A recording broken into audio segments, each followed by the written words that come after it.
Nous avons également plusieurs comédiens du film. Vous le connaissez tous de ses rôles comiques, notamment dans Tickeneck ou même Rien à déclarer, c'est Jean-Luc Couchard.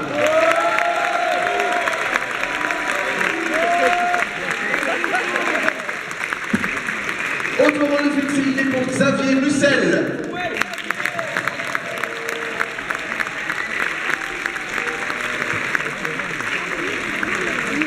Mais il y a également une vraie actrice en film. Et elle s'appelle Zélie Rixon.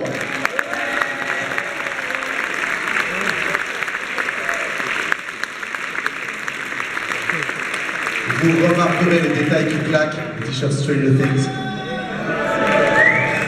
Goed, producers zijn ook meegekomen. Heel veel producers, maar er zijn er maar twee hier mee zijn op het podium. En dat zijn François Cognard en Vincent Branson.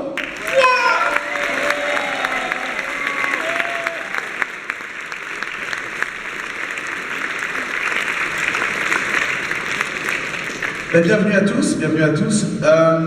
Quoi que j'ai lu quelque part sur internet, et donc c'est vrai, que vous refusez l'étiquette du film de genre.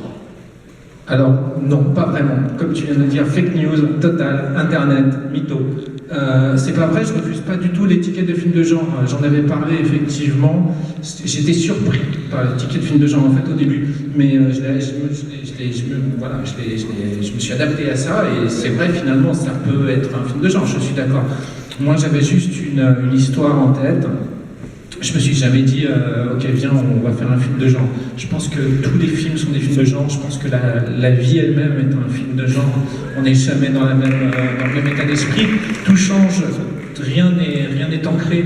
Et j'avais pas envie, en écrivant cette histoire, voilà, d'être figé dans quelque chose d'immuable. Donc voilà, donc film de genre, très bien. Si on veut considérer ça comme un film de genre, ben c'est un film de genre. Ça peut aussi être un film d'auteur, ça peut aussi être un drame rural. Voilà, je suis prêt à tout accepter. De korte versie is dat hij... Vous avez de la chance, en français vous avez de la chance. Een klein beetje korter, anders zit weer op 1000 jaar. Dus het is niet dat hij tegen het etiket genre etiketten is. Hij zegt gewoon van, dit is eruit gekomen, dat is een film, het kan ook een auteursfilm zijn of een drama.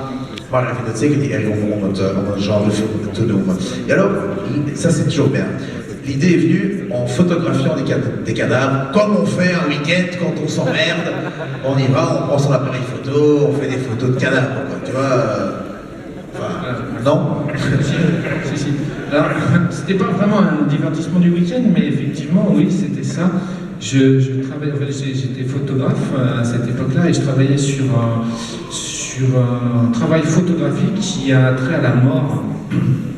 Et je me retrouve dans une morgue pour la première fois de ma vie, confronté à un cadavre. Et sur cette table, d'autopsie, il y avait une jeune femme d'une trentaine d'années. Et je demande à l'anapathe, donc au docteur, voilà, quelle est son histoire, pourquoi est-ce qu'elle est, voilà, qu'est-ce qui s'est passé. Et elle me raconte une histoire absolument, moi que j'ai trouvé incroyable.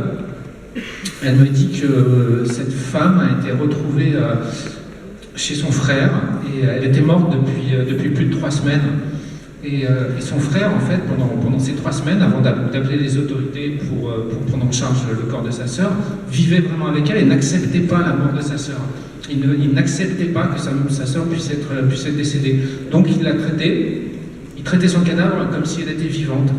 Donc il la nourrissait, il lui faisait prendre des bains, il la posait devant la télé, il passait des soirées avec elle.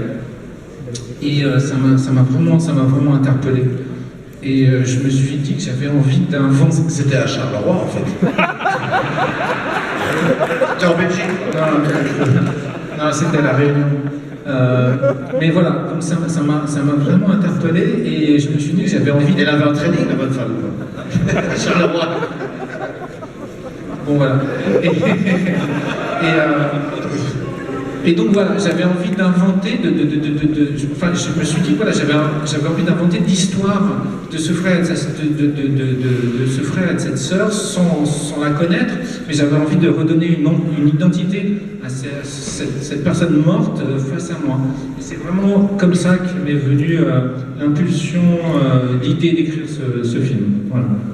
Dus het idee van de film was, hij was op een fotografisch project waar hij lijken ging fotograferen en voor de eerste keer heeft hij een dame die al 3 weken dood was, want haar broer, met wie ze leefde, kon het zich niet inbeelden dat ze dood was en hij bleef haar dus verzorgen en bad geven en voor tv zetten. Weekend at Bernie's eigenlijk, maar dan niet. En hij vond dat een ongelooflijk verhaal en hij wou dus terug identiteit geven aan het lijk die hij voor zich had en dat geeft dan deze film. Jean-Luc, on te connaît plutôt des rôles dans les films comiques et donc là tu joues un rôle complètement sérieux.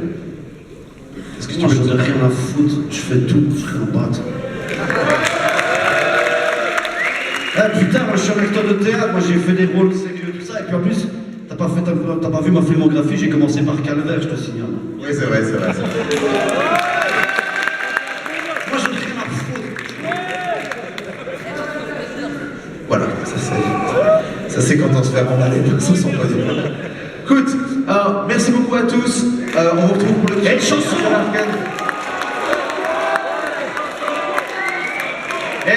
moi je vais vous chanter la chanson bah justement pour rendre hommage à Fabrice Duels. Je sais pas si vous avez vu, quand on est amoureux c'est merveilleux.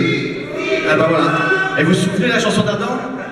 Adam, madame, petite madame, accordez-moi l'espoir d'un rendez-vous.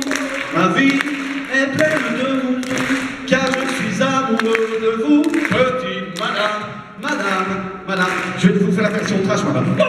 Petite madame, accordez-moi l'espoir d'un rendez-vous. Ma vie est pleine de mon doux, car je suis amoureux de vous. Petite madame, petite madame.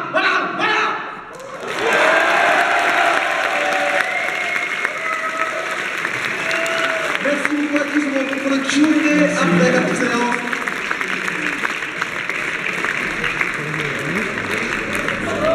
Donc voilà, vous voyez, le Q&A risque d'être animé.